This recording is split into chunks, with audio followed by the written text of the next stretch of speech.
Hi, I'm Wade Drew from Glencoe, Minnesota. We're here at the Dennis Kirk Garage Build Show.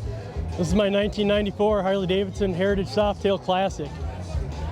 Picked up this bike last fall after I hit a deer with my 24 Road Glide and I needed something to ride.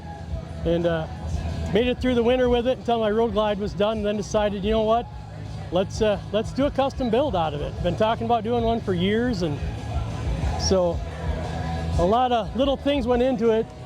There's actually the color, the inspiration was on the hand grips is this woven leather, and that leather is teal.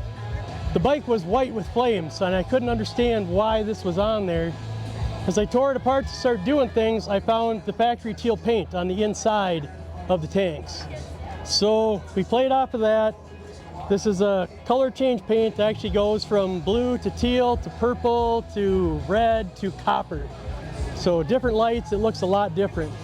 You can see it's got the white bags. The bags on there, nobody makes a bag for a Softail that fits really well. So those are actually bags off of a 70s Shovelhead that I redid and did the bracketry, made it all to fit on this bike.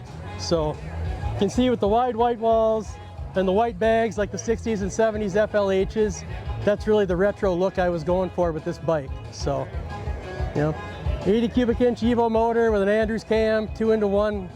But the thing I'm most proud of with this bike is I did 100% of the build myself, including the paint, everything. So it may not be the prettiest girl at the dance, but it's all me, it's all mine, and did it the way I wanted to. So.